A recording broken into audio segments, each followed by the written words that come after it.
नमस्कार, सुप्रभात। कैसे हैं आप सभी लोग? उम्मीद करता हूं बिल्कुल स्वस्थ, व्यस्त, मस्त और जबरदस्त होंगे। अपना और अपनों का ध्यान रखते हुए तैयारी कर रहे होंगे दोस्त। तो आइए आज की करंट अफेयर क्लास शुरू करते हैं।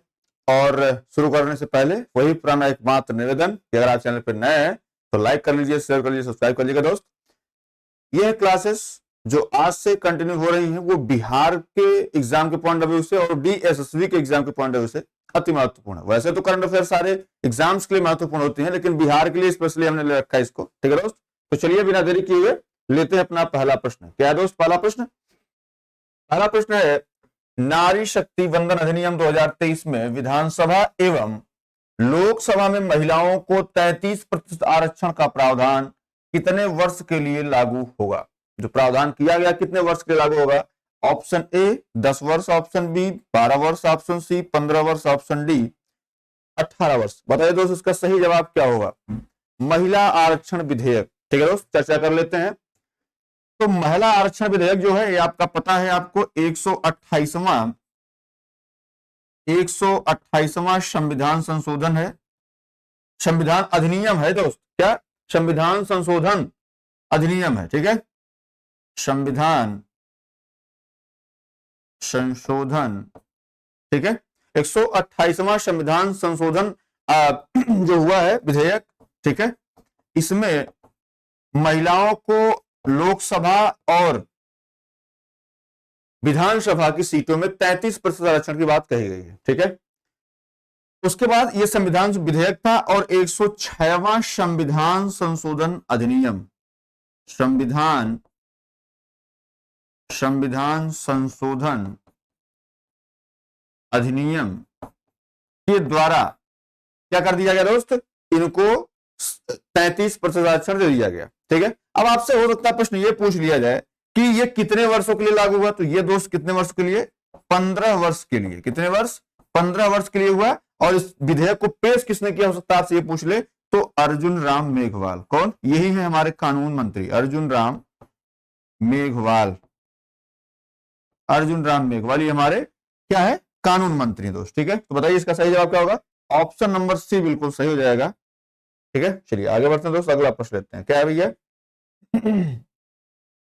बिहार खादी के ब्रांड एम्बेसडर व बिहार स्टेट आइकन कौन बना है? Option A Ayushmann Khurrana, option B Deepa Malik, option C Rajkummar Rao, option D Maithili Thakur. बताइए दोस्त इसका सही जवाब क्या होगा? इसका सही जवाब क्या होगा? ठीक, हम आयुष्मान खुराना की बात करते हैं दोस्त। तो आयुष्मान खुराना जो है ये यूनिसेफ इंडिया के हैं। किसके हैं? UNICEF India. पिछली बार यहां से प्रश्न आया था। ठीक है, यूनिसेफ इंडिया, यूनिसेफ इंडिया के ब्रांड एम्बेसडर हैं। ठीक है, दीपा मलिक की बात करते हैं दोस्त तो टीबी उन्मूलन कार्यक्रम जो था, टीबी उन्मूलन कार्यक्रम, आपसे ये पूछ सकता है कि टीबी उन्मूलन कार्यक्रम का नाम क्या था? ठीक है, जैसे जो टीबी उन्मूलन कार्यक्रम था, निक्षय रोग जिसको बोलते हैं, जैसे अभी एग्जाम हुआ था उसमें निक्षय रोग आ गया था। ठीक है, तो निक्षय मित्र। क्या दोस्त? निक्षय मित्र, ऐसे ही आपको याद करके रखना, निक्षय मित्र। ठीक है, इसके क्या ब्रांड एम्बेसडर हैं? राजकुमार राव की बात करते हैं तो ये चुनाव आयोग के राष्ट्रीय आइकन है। क्या दोस्त? चुनाव आयोग के राष्ट्रीय आइकन है, राष्ट्रीय आइकन। ठीक है, अब देखिए इसमें जब ये तीनों तो गलत हो गए दोस्त, अब इसमें सही जवाब क्या होगा? Option number D Maithili Thakur. ठीक है, चलिए आगे बढ़ते हैं, अगला प्रश्न लेते हैं। क्या दोस्त? हरिमऊ शक्ति संयुक्त सैन्य अभ्यास 2023 किन दो देशों के बीच संपन्न हुआ? ऑप्शन ए भारत और मलेशिया, ऑप्शन बी भारत और नेपाल, ऑप्शन सी भारत और ऑस्ट्रेलिया, ऑप्शन डी भारत और अमेरिका। बताइए दोस्त इसका सही जवाब क्या होगा? ये करके हम लोग चर्चा कर लेते हैं। ठीक है, जैसे भारत और अमेरिका की बात करते हैं। ठीक है, तो यहां पे आप महत्वपूर्ण दो याद रखिएगा, एक है वज्र प्रहार, ठीक है, और दूसरा जो है वो है कोप इंडिया। ये बार बार ये पूछे जाते हैं दोस्त। ठीक है, कोप इंडिया। बात क्लियर है? ये दो अमेरिका के हो गए। भारत ऑस्ट्रेलिया की बात करते हैं दोस्त तो आस्ट्रा हिंद करके एक होता है। क्या? आस्ट्रा हिंद जो है ये भारत और ऑस्ट्रेलिया के बीच होता है, भारत नेपाल के बीच। सबसे प्रमुख कौन सा? सूर्य सूर्य किरण अभी पूछा गया था, सूर्य किरण संपन्न कहाँ हुआ? तो सूर्य किरण कहाँ संपन्न हुआ दोस्त? ये पिथौरागढ़ उत्तराखंड में। कहाँ पे? पिथौरागढ़, पिथौरागढ़ उत्तराखंड में संपन्न हुआ है। ठीक है, तो इसको भी याद रखिएगा। ये तीनों तो भाई हो गए क्लास, बचा कौन? भारत और मलेशिया। तो इसमें ऑप्शन नंबर ए बिल्कुल सही जवाब है। ठीक है दोस्त, चलिए आगे बढ़ते हैं, अगला प्रश्न लेते हैं। 4 नंबर, क्या इंटरपोल के वर्तमान में अध्यक्ष कौन है? Option A Gilbert Houngbo, option B Jurgen Stock, option C Patricia Scotland, option D Antonio Guterres. Guterres, ठीक है, बताइए इसका सही जवाब क्या होगा? सबसे पहले तो ये जानना है कि इंटरपोल जो है, इंटरपोल की स्थापना कहां हुई, ठीक है, या कब स्थापना हुई? तो दोस्त इंटरपोल की स्थापना 1923 में हुई, और ये कहां पे हुई? लियोन, फ्रांस में हुई। स्टैटिक का भी प्रश्न आपका यहीं से तैयार हो जा रहा है। ठीक है, लियोन, फ्रांस में हुई। ठीक है, अब क्लियर है? इसके अध्यक्ष जो है वो है जुर्गेन स्टॉक। ऑप्शन भी बिल्कुल सही जवाब। अब ऑप्शन ए गिलबर्ट होंगवो दिया है, तो ये किसके अध्यक्ष है दोस्त? तो ये अध्यक्ष है ILO की। ठीक है, इंटरनेशनल लेबर ऑर्गेनाइजेशन। इसकी स्थापना कभी दोस्त? इसकी स्थापना हुई थी 1919 में, और कहां पे हुई थी? जिनेवा में हुई थी। कहां पे दोस्त? जिनेवा में हुई थी। बात क्लियर है? कोई दिक्कत नहीं होनी चाहिए। वर्तमान में 187 देश इसमें है। ठीक है, पेट्रोसिया स्कॉटलैंड की बात करते हैं दोस्त। तो पेट्रोसिया स्कॉटलैंड जो है ये किसके अध्यक्ष? ये हैं आपके राष्ट्रमंडल के। किसके? राष्ट्रमंडल। अब आपसे प्रश्न बनेगा कि राष्ट्रमंडल की स्थापना कब हुई थी? तो ये हुई थी आपके 1931 में।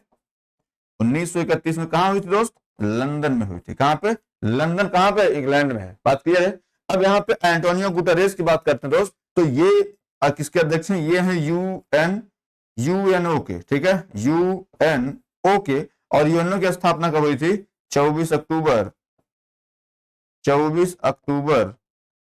1945 को। बात क्लियर है? और कहां हुई थी ये प्रश्न पूछता है, तो ये हुई थी आपके अमेरिका में। अमेरिका। ठीक है, तो ये सारे ऐसे ही आपको बाकायदे जो है एक एक चीज समझाते बुझाते चलेंगे दोस्त, ताकि आपको जो है समस्या ना हो। ठीक है, चलिए आगे बढ़ते हैं, अगला प्रश्न लेते हैं। इसमें ऑप्शन भी बिल्कुल सही है। क्या दोस्त? 18वां G20 शिखर सम्मेलन 2023 में नया अस्थायी सदस्य कौन बना है? Option A Brazil, option B Indonesia, option C अफ्रीकी यूनियन, ऑप्शन डी यूरोपीय यूनियन। बताइए दोस्त इसका सही जवाब क्या होगा? एक करके हम लोग चर्चा करेंगे दोस्त। तो सबसे पहले आप बात करेंगे 18वां G20 शिखर सम्मेलन की दोस्त। ठीक है, तो 18वां G20 शिखर सम्मेलन आयोजन कब हुआ था? पहले बात तो आयोजन की बात करते हैं। क्या दोस्त?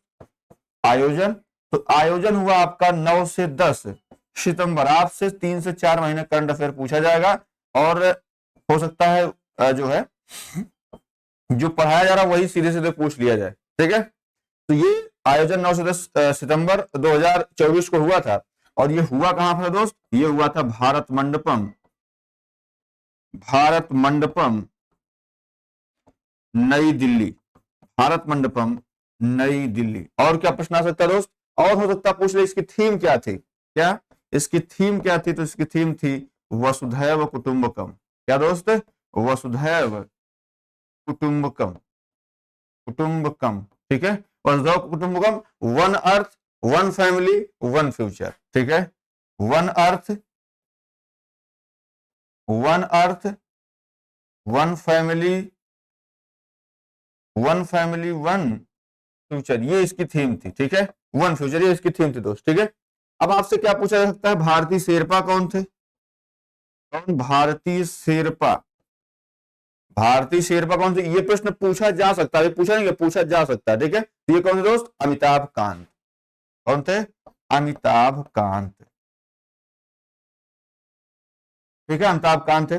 अब इसमें और क्या पूछ सकता है दोस्त? इसका जो इस बार सम्मेलन में अस्थायी सदस्य कौन शामिल हुआ? अब G21 तो G20 रहा नहीं, G21 हो गया है। तो अब 21वां जो इसमें वो कह सकते हैं कि जो मूल सदस्य के रूप में शामिल हुआ है, जो G21 बना देगा, वो हुआ है आपका अफ्रीकी यूनियन। कौन हुआ दोस्त? अफ्रीकी यूनियन। और अफ्रीकी यूनियन में कितने देश है दोस्त? इसमें करीब 55 देश हैं। कितने देश हैं? 55 देश हैं। हमारा क्लियर है? फिर उसके बाद और क्या पूछा जाएगा? अगला सम्मेलन कब होगा? ठीक है, जैसे ये कौन सा था? 18वां 19वां जो 2024 में संपन्न होगा, 19वां। 2024 जो संपन्न होने वाला है, ये कब होगा, मतलब ये कहां होगा, तो ये होगा आपके ब्राजील में। कहां होगा दोस्त, ब्राजील में, ठीक है, ये होगा आपके ब्राजील में। इसको भी आप याद रखिएगा, ये इतना प्रश्न आपसे बन सकता है। बाकी और बहुत सारे जो उसमें अलायंस बने हैं उन पर भी चर्चा कर लेंगे, तो उसके लिए फिक्र रहिए, ठीक है। तो फिलहाल इसका सही जवाब क्या हो जाएगा, ऑप्शन सी, अफ्रीकी यूनियन, ठीक है दोस्त। चलिए आगे बढ़ते हैं, अगला प्रश्न लेते हैं। क्या भैया, ग्लोबल हंगर इंडेक्स 2023 में शीर्ष देश कौन सा है, ठीक है, ग्लोबल हंगर इंडेक्स में शीर्ष देश कौन सा है, इसका जवाब दीजिए। Option A America, option B Denmark, option C Belarus, option D Switzerland. बताइए दोस्त इसका सही जवाब। देखिए ग्लोबल हंगर इंडेक्स जो बार बार पूछा जाता है आपसे कि साहब ग्लोबल हंगर इंडेक्स जारी कौन करता है, भारत का कौन सा स्थान है, ये कई चीजें पूछी जाती हैं, ठीक है। तो इसका जैसे अगर आपसे पूछे कि भाई जारी करता कौन था, जारी करता, ठीक है, अगर आपसे जारी करता पूछता है तो जारी करता जर्मन की एक संस्था दोस्त, ठीक है, कौन सी, बेल्थुंगारी हिल्फे, कौन सी, बेल्थुंगार हिल्फे, ये एक संस्था है जर्मन की। कहां की है, जर्मनी की एक संस्था है, जर्मनी की संस्था है दोस्त, और यही जारी करती है, ठीक है। अब इसमें पहले स्थान की बात करते हैं, तो पहला स्थान पे कौन है, बेलारूस है, कौन है, बेलारूस है। और अगर भारत की बात कर लेते हैं कि भाई भारत किस नंबर पे आता है, तो भारत पहले तो 107वें नंबर पे था, लेकिन फिलहाल 111वें नंबर पे आ चुका है, ये भी आपको याद रखनी है। और इसमें सही जवाब जो हो जाएगा वो हो जाएगा ऑप्शन नंबर सी, बेलारूस। चलिए आगे बढ़ते दोस्त, अगला प्रश्न लेते हैं, ठीक है। चलिए, भारत सर्वाधिक निर्यात किस देश के साथ करता है, ऑप्शन ए चीन, option B America, option C UAE, option D इनमें से कोई नहीं। ठीक है, जब हम लोग पढ़ रहे हैं ना दोस्त, तो पढ़ने के साथ एक चीज बड़ी कॉमन होनी चाहिए कि हमारा इंटरेस्ट, जो हम लोग प्रश्न बताए हैं वो प्रश्न आप तभी हमारी क्लास लेंगे जब आपको जो प्रश्न बताए जा रहे हैं, समझाए जा रहे हैं, वो अच्छे से तो या तो आ जाए, या फिर वो चीजें आप जो है ऐसे एग्जाम में सीधे सीधे देखें, ठीक है। तो बताइए इसका सही जवाब क्या होगा। देखिए अगर हम बात कर लेते हैं सर्वाधिक आयात निर्यात दोनों की बात कर लेते हैं, क्या, पहले हम आयात की बात कर ले, सर्वाधिक आयात, आया कितना, सर्वाधिक आयात, ठीक है। तो किस देश से हम सबसे ज्यादा ले रहे हैं, ठीक है, तो एक नंबर पे आएगा कौन, चीन आएगा, ठीक। दूसरे नंबर पे कौन आएगा दोस्त, दूसरे नंबर पे आएगा यूएई, ठीक है। तीसरे नंबर पे कौन आएगा, अमेरिका आएगा। ये तीसरे नंबर पे है दोस्त, किसमें, आयात में, ठीक है। अब यहीं पे अगर सर्वाधिक निर्यात की बात करते हैं दोस्त, क्या, सर्वाधिक निर्यात, सर्वाधिक निर्यात की बात करते हैं तो सबसे ज्यादा आयात चाइना से होगा, निर्यात किससे होगा भैया, ये होगा अमेरिका से। सबसे ज्यादा सामान कहां जाता है, अमेरिका में जाता है। व्यापारिक घाटा की बात करेंगे जब प्रश्न आएगा तो, ठीक है। चलिए अमेरिका हो गया, यूएई हो गया, उसके बाद तीसरे नंबर पे आता है नीदरलैंड, और चौथे नंबर पे आता है आपका चाइना, ठीक है। तो ये आपको लिस्ट भी याद रखनी है। हमसे पूछा क्या गया है दोस्त, हमसे पूछा गया निर्यात किस देश के साथ करता है, तो निर्यात में आप देख लीजिए कौन है, अमेरिका है। कहां अमेरिका है, यहां अमेरिका है, तो ऑप्शन बी बिल्कुल सही हो जाएगा, ठीक है दोस्त। चलिए आगे बढ़ते हैं, अगला प्रश्न लेते हैं। राष्ट्रीय हरित हाइड्रोजन मिशन से भारत कब तक ऊर्जा के मामले में आत्मनिर्भर बन जाएगा, option A 2025, option B 2023, option C 2040, option D 2047। बताइए दोस्तों का सही जवाब क्या होगा। राष्ट्रीय हरित हाइड्रोजन मिशन भारत कब तक ऊर्जा के मामले में आत्मनिर्भर बन जाएगा, बताइए। तो इसका सही जवाब हो जाएगा ऑप्शन नंबर डी 2047। ये ऐसे प्रश्न हैं जो सीधे आपसे एग्जाम में पूछे जा सकते हैं, ठीक है दोस्त। चलिए आगे बढ़ते हैं, अगला प्रश्न लेते हैं। प्राचीन पांडुलिपियों के डिजिटलीकरण के लिए कौन सी योजना लॉन्च की गई है, पीएम प्रणाम योजना, अमृत धरोहर योजना, भारत श्री योजना या मिष्टी। बताइए इसका सही जवाब क्या होगा। देखिए अगर हम पीएम प्रणाम की बात करते हैं तो दोस्त, तो ये वैकल्पिक उर्वरकों और रासायनिक उर्वरकों के संतुलित जो उपयोग को बढ़ावा देने के लिए पीएम प्रणाम योजना को लाया गया है। बात क्लियर है। तो मतलब उर्वरकों के संतुलित उपयोग कह सकते हैं आप, उर्वरकों के संतुलित उपयोग, उर्वरकों के संतुलित उपयोग की बात इसमें की गई है पीएम प्रणाम योजना में, ठीक है। वैकल्पिक उर्वरक और रासायनिक उर्वरक दोनों में संतुलित कैसे होगा, ठीक है। अमृत धरोहर की योजना की बात करते हैं दोस्त, तो अमृत धरोहर योजना जो है ये आर्द्र भूमि के, जो आर्द्र भूमि की इष्टतम जो उपयोग है उसको प्रोत्साहित करे। क्या, आर्द्र भूमि के इष्टतम उपयोग के लिए, के इष्टतम उपयोग, इष्टतम उपयोग के लिए जो है अमृत धरोहर योजना लॉन्च की गई है। ठीक है, अब यहां पे बात करते हैं मिष्टी की। दोस्त मिष्टी क्या है? तो मिष्टी जो तटीय रेखा पर, क्या तटीय रेखा पर, तटीय रेखा पर स्थित मैंग्रोव वन, मैंग्रोव वन को बढ़ावा देने के लिए जो है ये शुरुआत करी गई है। तो इसमें सही जवाब क्या जाएगा? Option number C, Bharat Shri योजना जो है ये प्राचीन पांडुलिपियों के डिजिटलीकरण के लिए जो है ये योजना लॉन्च की गई है। तो ऑप्शन सी इसमें बिल्कुल सही जवाब है। ठीक है दोस्त, चलिए आगे बढ़ते हैं, अगला प्रश्न लेते हैं। हर घर गंगा जल योजना किस सरकार द्वारा चलाई जा रही है? Option A Punjab, option B Bihar, option C Assam, option D Goa. बताइए दोस्त इसका सही जवाब क्या होगा? देखिए अगर हम बात कर लेते हैं हर घर गंगा जल, जो आपके मन में आ रहा है, अगर आप गोवा के चक्कर में, तो गोवा में हर घर गंगा जल नहीं है। यहाँ पे क्या था दोस्त? हर घर जल की बात थी। क्या? हर घर जल, हर घर जल की बात जो है ये यहाँ पे जो है गोवा में करी गई थी। ठीक है, असम की कुछ योजनाएं के विषय में जान लीजिए आप। असम में क्या था? जैसे स्वनिर्भर नारी योजना बड़ी फेमस अभी यहाँ की थी, मतलब प्रधानमंत्री जी भी जो है इसकी तारीफ कर चुके हैं। कौन सी? स्वनिर्भर नारी योजना, स्वनिर्भर, स्वनिर्भर नारी योजना, स्वनिर्भर नारी योजना, ये बात करी गई है। ठीक है, बिहार, पंजाब की बात कर लेते हैं, जो अभी सबसे बड़ा चर्चा में रहा वो है लोक मिलानी, लोक मिलनी योजना। ठीक है दोस्त, लोक मिलनी योजना ये पंजाब की है। फिलहाल हर घर गंगा जल की बात करते हैं, तो इसमें ऑप्शन नंबर बी आपका बिल्कुल सही हो जाएगा। 2051 की जनसंख्या को टारगेट करते हुए गंगा नदी के पानी को पाइप के जरिए राजगीर, गया, बोधगया व नालंदा को उपलब्ध कराने के लिए ये योजना लॉन्च की गई। कब की जनसंख्या के लिए? 2051। तो ये इसमें ऑप्शन बी बिहार सही हो जाएगा। चलिए दोस्त आगे बढ़ते हैं, अगला प्रश्न क्या है?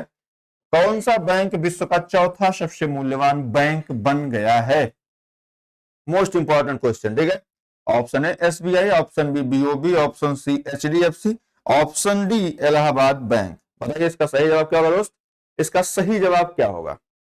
एक हम लोग चर्चा कर लेते हैं। जैसे इसमें महत्वपूर्ण आपसे पूछा सकता है कि भाई एसबीआई की स्थापना कब हुई थी, बैंक ऑफ बड़ौदा की स्थापना कब हुई थी, एचडीएफसी की स्थापना कब हुई थी। ठीक है, ये महत्वपूर्ण है। आपसे इलाहाबाद बैंक उतना नहीं पूछता है। फिलहाल हमसे पूछा गया कि चौथा सबसे मूल्यवान बैंक कौन बना है, तो ये बना है आपका एचडीएफसी बैंक। कौन? एचडीएफसी बैंक बना है। और इसकी स्थापना कब हुई थी दोस्त? तो अगर आपसे स्थापना पूछेगा, क्या अगर आपसे स्थापना पूछता है, तो ये 1994 में हुई थी। कहां पे? 1994 में हुई थी। और कहां पर? मुंबई में हुई थी। कहां पे दोस्त? मुंबई में हुई थी। बैंक ऑफ बड़ौदा, बीओबी बोले तो बैंक ऑफ बड़ौदा, कब हुई थी? 20 जुलाई 1908 को। 1908 कहां पे हुई थी? बड़ोदरा में हुई थी। कहां पे? बड़ोदरा में हुई थी। बात क्लियर दोस्त? कोई समस्या नहीं होनी चाहिए। एसबीआई की बात करते हैं, वैसे तो एसबीआई के क्रम में आप चलेंगे तो बहुत पहले से आपको आना पड़ेगा। फिलहाल आपसे एसबीआई पूछा जाएगा तो आप क्या बताएंगे? 1 जुलाई 1955, 1 जुलाई 1955 की स्थापना हुई थी। तो फिलहाल इसमें जो सही जवाब हो जाएगा वो हो जाएगा एचडीएफसी। और एचडीएफसी क्या है? एक प्राइवेट बैंक है, सरकारी बैंक नहीं, प्राइवेट बैंक है। ठीक है, चलिए आगे बढ़ते हैं, अगला प्रश्न लेते हैं। क्या भैया?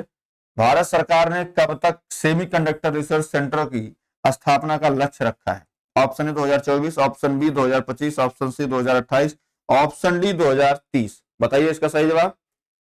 ये इसलिए इंपॉर्टेंट है क्योंकि अभी 2024 चल रहा है। ठीक है, और भारत सरकार ने सेमीकंडक्टर रिसर्च सेंटर की स्थापना का लक्ष्य जो है ये 2024 तक रखा है। इसमें शायद जो है इनको सफलता मिल जाए। ठीक है दोस्त, चलिए आगे बढ़ते हैं, अगला प्रश्न लेते हैं। क्या भैया? प्रोजेक्ट 15B के तहत किस विध्वंसक जहाज को भारतीय नौसेना में सम्मिलित किया गया? Option A Amini, option C C295, option D Imphal, option D इनमें से कोई नहीं। बताओ भैया, A B C D 4 option आपको दिए गए। ठीक है, देखिए अगर हम बात कर लेते हैं ना दोस्त अमीनी की, तो अमीनी जो है ये चौथे नंबर की क्या है? चौथे नंबर की पनडुब्बी रोधक युद्ध विमान है। क्या? पनडुब्बी रोधक युद्धक विमान है। ठीक है, युद्धक युद्धक विमान है, बात क्लियर है। C295 अगर आपको मन में आ रहा है तो भारत के लिए पहले एयरबस की उड़ान है ये, ठीक है। भारत के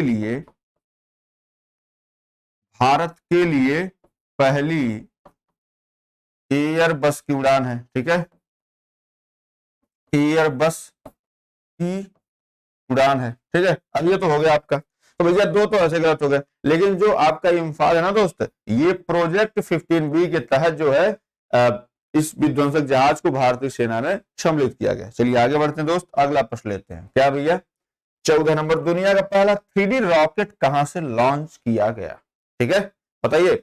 आंध्र प्रदेश, बेंगलुरु, बॉम्बे या उड़ीसा?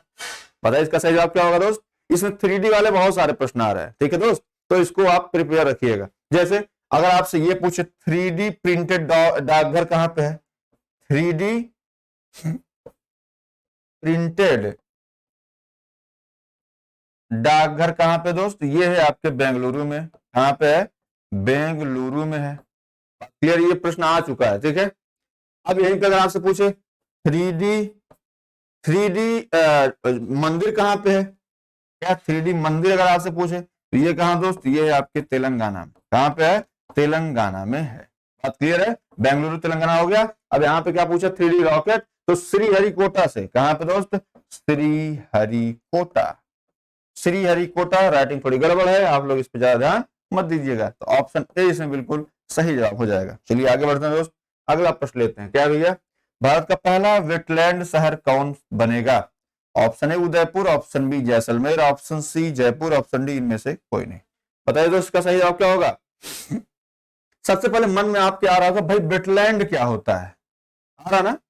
तो वेटलैंड मतलब ऐसा भूभाग जहां के परितंत्र का बड़ा हिस्सा प्रतिवर्ष किसी मौसम में अस्थायी रूप से क्या रहे, डूबा रहे। या इसको आप नॉर्मली कह सकते हैं क्या, नम भूमि, या इसको कह सकते हैं आप क्या, नम भूमि, या आर्द्र भूमि बोल सकते हैं इसको, ठीक है, आर्द्र भूमि इसको बोल सकते हैं, ठीक है।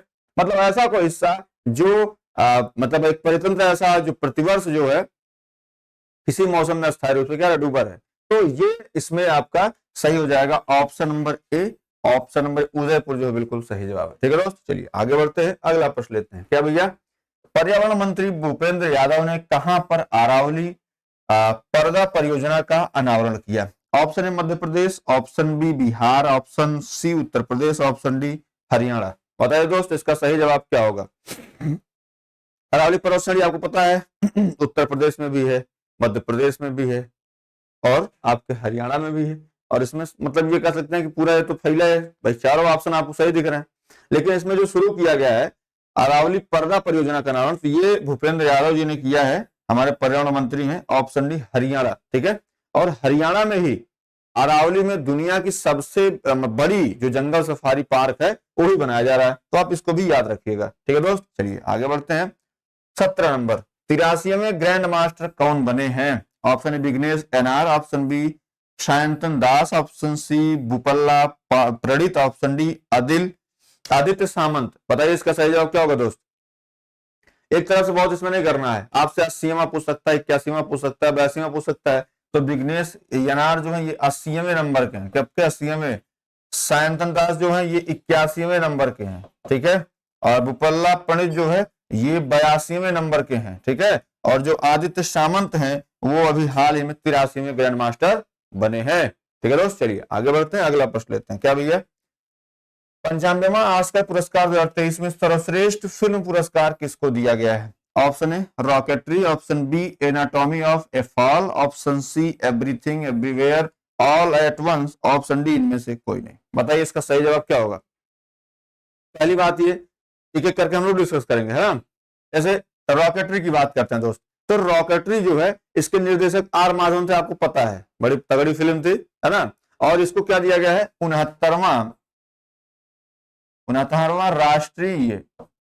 69वां राष्ट्रीय फिल्म पुरस्कार, राष्ट्रीय फिल्म पुरस्कार दिया गया है, ठीक है। 69वां राष्ट्रीय फिल्म पुरस्कार। अब इसमें अगर आपसे पूछेगा कि सर्वश्रेष्ठ अभिनेता, क्या पूछे, अगर आपसे पूछे सर्वश्रेष्ठ अभिनेता कौन है, अभिनेता, तो आप क्या बताएंगे दोस्त, ये बताएंगे आप अल्लू अर्जुन। कौन, अल्लू अर्जुन, ठीक है, वही जिसमें पूरी दुनिया गाना गा रही थी, ठीक है। सर्वश्रेष्ठ अभिनेत्री अगर आपसे पूछे, क्या पूछे, अभिनेत्री, अगर आपसे सर्वश्रेष्ठ अभिनेत्री पूछता है दोस्त, तो अभिनेत्री दो हैं, कौन कौन सी, एक आलिया भट्ट है, गंगूबाई काठियावाड़ी के लिए आलिया भट्ट, और एक है कृति सेनन, ठीक है, कृति सेनन है, बात इसको आप याद रखिएगा। अब बात कर लेते भाई, ये तो गलत हो गया भाई, रॉकेटरी 69वां राष्ट्रीय फिल्म पुरस्कार जो 2023 उसको दिया गया है। एनाटॉमी ऑफ ए फॉल किसको दिया गया है, तो भैया 76वां कांस 76वां